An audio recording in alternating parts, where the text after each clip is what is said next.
Welcome back to the Arise interview, where we speak to the newsmakers as well as ordinary people doing extraordinary things around the world and featuring the voices at the heart of the stories. I'm Charles Aniekolo. Now, it was intended as a boon for journalism in Nigeria, but the country's Freedom of Information Act took more than a decade to implement. When it was finally passed in 2011, it established the right to access or request information from a public official, agency, or institution. Those institutions, in turn, were legally obliged to respond within a week, and whistleblowers would be protected from prosecution. But after a decade of obfuscation, partial answers, or government departments simply ignoring freedom of information requests, a coalition of civil society organizations has launched its National Freedom of Information ranking of public institutions in Nigeria, according to their level of compliance. The aim of the ranking was to help entrench accountability and transparency in the public sector, and the group that carried it out has been scathing about the low level of compliance. Well, for more on the Freedom of Information Act and who is and isn't complying with the Act, I'm joined now from our off-site studio by the legal advisor to the Public and Private Development Center, Sam Offia. And with me in the studio is the Abuja editor for this day newspaper, Iyobosa Uwugiaren. Thank you very much indeed, gentlemen, for joining us. And let me go straight to you, Mr. Offia, first, because I need to know, were you part of this group of civil society organizations that did this ranking? Yeah, good evening. Thank you for having me. Yes, my name is Sam Offia. I work advisor Public and Private Development Center, PPDC. So yes, my organization, together with other sister organizations like Budget, Basic Rights Watch, Right to Know, Media Rights Agenda, we all came together to organize this National Access to Information ranking. So this is the second year in a row. So we started last year, and we continue from where we left off last year, together with lessons learned, and we also delved into this year, and we also ranked Ministry Department and NDAs in regards to their level of information disclosure and how willing they are to be open and transparent in government dealings. Just summarize for us the main findings of this Freedom of Information Compliance Assessment. Sorry? I said just summarize for us the main findings of this Freedom of Information Compliance Assessments that you and other organizations carried out. Okay, thank you very much. Access to information, like we all know, is a right. To me, I think it's a right so fundamental. So it jumps out of the fundamental rights enshrined in the Constitution. So by extension, we have access to information law that encourages citizens to request for information, whether young, old, private organization, individual, people of different colors and everything. So what the Act tends to achieve is to promote transparency and accountability. So we came together as a cohort to test the willingness of MDAs when it comes to information disclosure, whether they are willing to disclose public information within their domain. So we sent out requests and we assessed them according to their level of disclosure, timeliness of disclosure, and those that proactively disclosed information on their website, because that's what the Act provides. So the ranking, during the ranking, we noticed that at this moment, in as much as the Act has been into existence for some years now, MDAs are still not up to the level we want them to be at this present time. Though we still have some who are willing to disclose information, just a very little of them when it comes to proactive disclosure. Proactive disclosure in the sense that your MDA is willing at all times to proactively upload publicly held information within that ministry, department, or agency on their website without waiting for citizens to write to them formally asking for those information. Just very few of them. We also have one set of MDAs that will want to sit and wait for a request to be sent to them before they could respond. And we have those of them that even if you send requests to them or not, they're not willing to proactively disclose neither are they willing to respond to your request. So the assessment generally pointed out these three different categories of MDAs. Those who are willing to proactively disclose, very few. Those who are ready to respond upon requests, well, a reasonable degree of them, but to a large extent, we have those that whatever you want to do, however you want to go about it, they will not disclose information. So we... okay, I'm going to bring Iyobosa Uwugiaren in a moment, but just answer this for us, Mr. Offia. Who were the best performers and who were the worst? Briefly.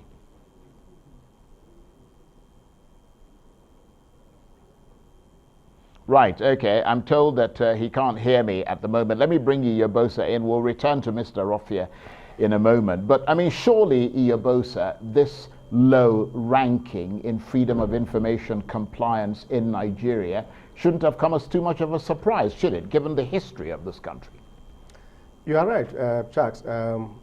Many of us who've been following the Freedom of Information Act implementations since the act was signed into law by the former President Goodluck Jonathan are not surprised. Don't forget that, as the lawyer rightly described, the Freedom of Information Act is a commanding basic against corruption. It is also a strong tool in promoting transparencies and accountability. You know, and if you look at it, the intention of the law is shows that both government and the citizens are beneficiary of the act, because access to information is a core principle in the democratic systems. Because as citizens, you need access to information to be able to actively participate in the debate about how government is run.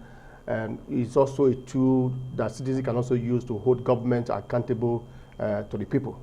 But if you look at the level of secrecies that we have in Nigeria, that is within the government parastatals, you find out that because of the huge corruptions that is taking place in these government agencies and parastatals, not many of them are willing to,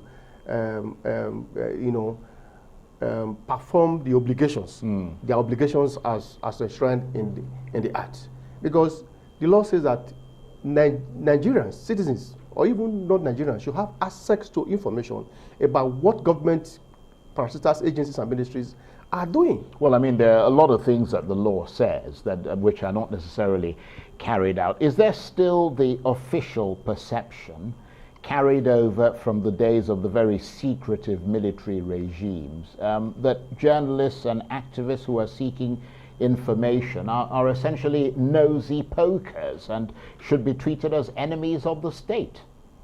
Now, if you look at the principles of the Freedom of Information Act globally, you know, there's that philosophy of the fact that the right to know, which means that citizens should have the right to know.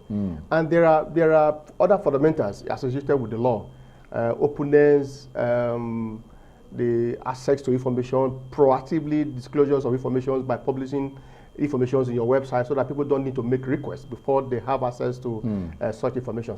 But sadly, the government is not doing enough to encourage that.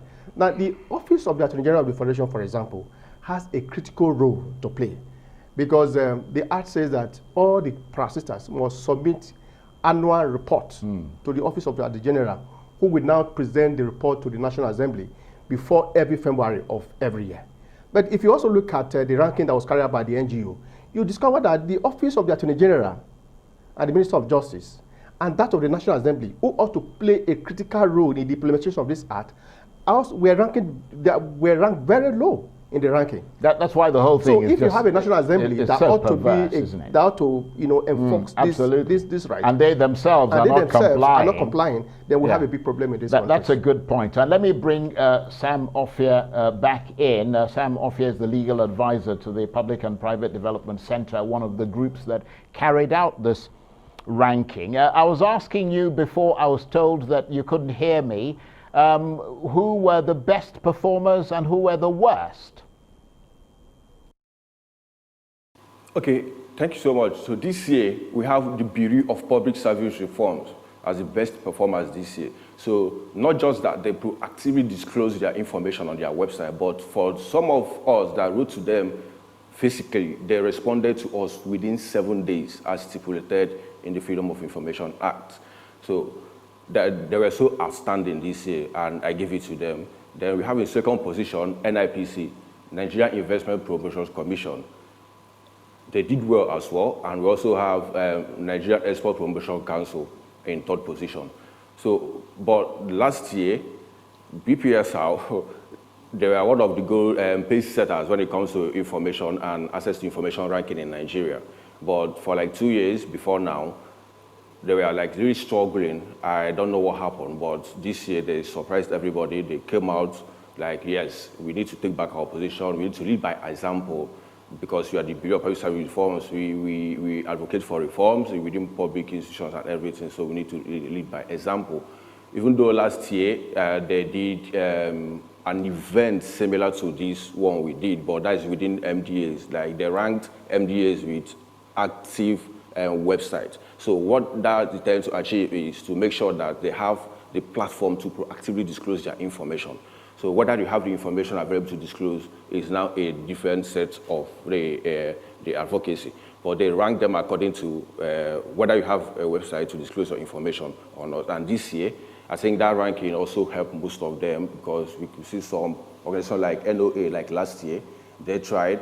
They also uploaded their information on their website, though it didn't it didn't count really well for them because of the time. Because when we are doing the ranking, we are looking at 3 things: proactive disclosure, level of disclosure, and timeliness of disclosure.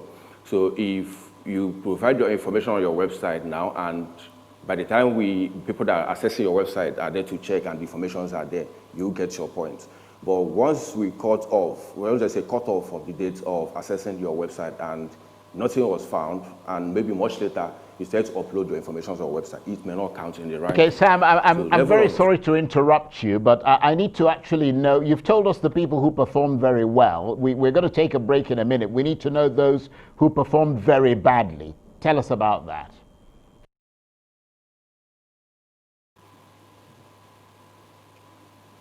Okay, in this year's ranking, so I can't recall their name, but I want to categorize them according to sector. When we come to security sectors, I think they performed badly this year.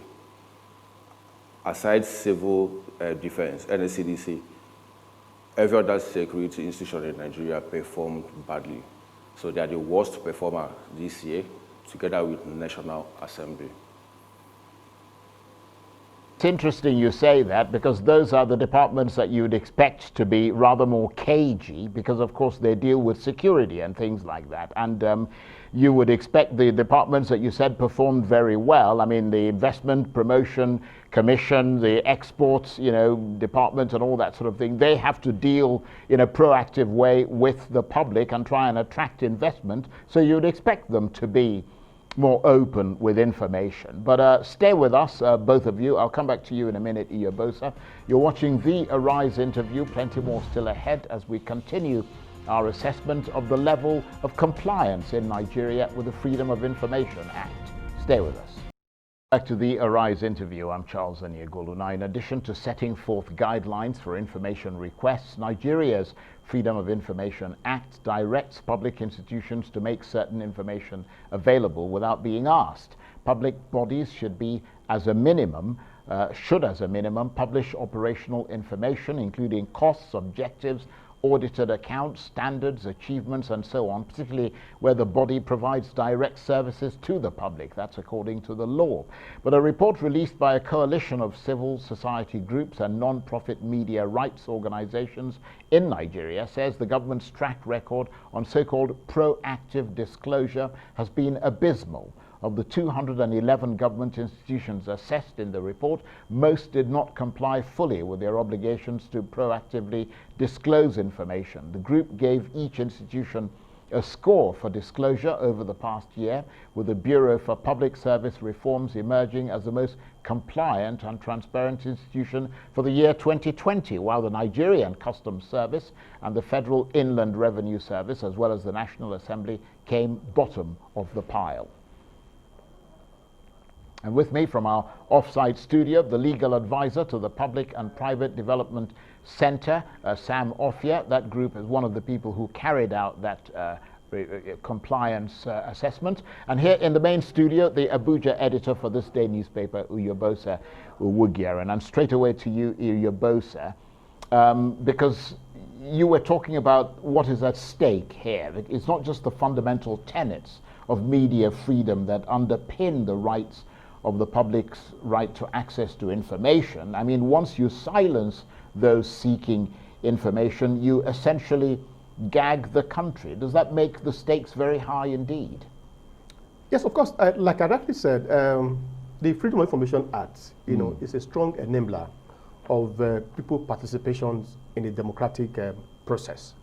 Once you deny them access to credible information that they will use in taking rational decisions, then you have denied them of their fundamental human rights.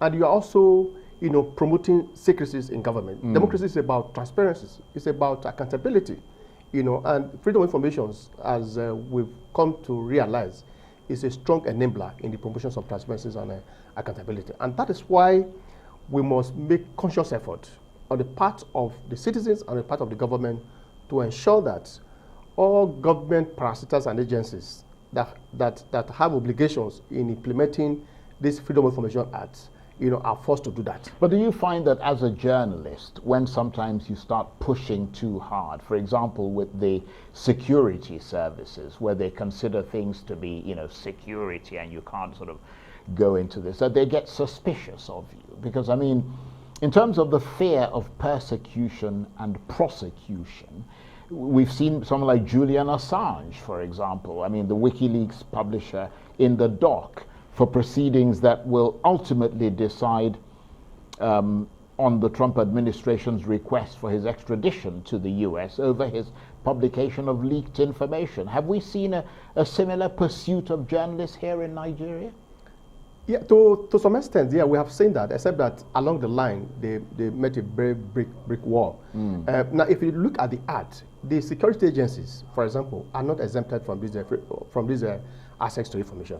Yes, I recognize the fact that there are exceptions of the level of information they can disclose that has to do with the national security. Yes. For example, if the military, for example, claim they have spent billions of naira in fighting terrorism in the northern part of the country, they should be able to tell us how much they received for a whole year, on how they utilize such huge amount of money. I'm sure some NGOs have made that request to the Office of National Security Advisors and the military, and they have denied them of that information. Now, if you look at the act, that information I'm talking about is not part of the information that is exempted from the act. So they have no excuse at all, not to perform their obligations as in line with the Freedom of Information Act.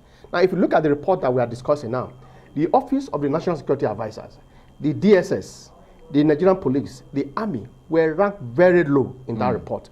And again, the NNPC, for example, that control almost about 75% of the nation of our revenue, we also rank very low. It means that the activities, are carried out in secrecy. They basically see themselves as above the law. Yeah, exactly. So if you look at the global international institutions, for example, the World Bank, the IMF, some of the indices they now use in determining good governance is access to information. Absolutely. So and when it is not just about talking about democracies. Like I keep on saying, the core values of democracies is access to information. Because when people are well informed, if they have access to information about what is happening in public sector, they'll be able to make rational decisions. Absolutely. That's a good point. Yeah. So if we have institutions that ought to be promoting such transparency and accountability are denying the citizens of that right, it means that they're not interested in good governance. Absolutely. Well, let me bring Sam Offia in from our Overflow studio. I'm curious to know the parameters of this Freedom of Information Act in Nigeria, because I mean, you didn't just look at federal institutions, you also looked at some state institutions. I mean, have all the states in Nigeria adopted this Freedom of Information Act, or are some of them still lagging behind, and are they bound by law to adopt it? Thank you very much. Well, to the best of my knowledge at this moment, I think the Act has full effect at the federal level. So when you talk about whether it's binding on states or not, I think that is left for judiciary to decide, because before now we have a series of high court judges or high court judgments on whether it's binding on states or not. So at the trial level, some states were like, yes, it's binding on us. So long as it's an act validated by National Assembly, it is binding on states. Whereas in another state, their own high court judges will be like, no, this is not binding on us. We have states, houses of assembly in all the states. They have the constitutional right to make laws to govern their own states. And to that extent, the Act of the National Assembly, that's Freedom of Information, is not supposed to and will not be binding on them. The matter went to an appeal. We have Court of Appeal decision on that. One says it's binding, the other says it's not binding. So now we await the judgment and the final decision of the Supreme Court. So the moment they say it's binding on states, so automatically the Freedom of Information Act, one can come out comfortably and say, yes, if I'm requesting from you for information in any of the states, you cannot tell me that it's not binding because it's a federal enactment. No, the Supreme Court, who has the final say when it comes to law interpretation in this country, has already declared that it's binding on states, except the Supreme Court says otherwise. Fine. But the way it is at the moment, we only have one state in Nigeria, out of 36 states, that already passed their own Freedom of Information law, and that is Ekiti State. But citizens in that state are yet to test that law properly. They are yet to understand or they are yet to take advantage of the strength and the provisions made available in those laws. So out of 36 states, we only have one state. That's Ekiti State. And that is very, very poor. But we hope that... I have to apologize to you, but your sound is breaking up and we're hearing clicking noises on it. My apologies, Mr. Offia there, but let me bring Iyobosa Uwugiaren in, who's with me in the studio. We've got less than 2 minutes before we have to end the program. What are some of the excuses that you've heard about why government institutions fail to comply with this law? Well, there are several factors that are responsible. First, I've not seen any strong commitment on the part of the executive arms of government, to enforce that, and that of the National Assembly. Because if you have agencies and parastatals and ministries that are denying people access to information, it's because the presidency, for example, or the office of the Attorney General of the federations has refused to punish bad behavior. Yeah, but they have given reasons ranging from the absence of organized records to the requirement of additional clearance mechanisms and all that. Yes, I was coming to that. Right. I think very briefly, yes, we don't even have a poor management of records, and the oath of secrecies, for example, that many civil servants or public officials are forced to take when they are employed. It's also part of it. Right. And most of the people who want to give that useful information or have access to records are also not protected. Okay, I'm going to have to end it there. I really apologize, Iyobosa. Iyobosa Uwugiaren is the Abuja editor for This Day newspaper, and Sam Offia is the legal advisor to the Public and Private Development Center. That's it for this edition of the Arise interview. Join us again tomorrow from me and the entire team here in Abuja. Bye-bye, and thank you for watching.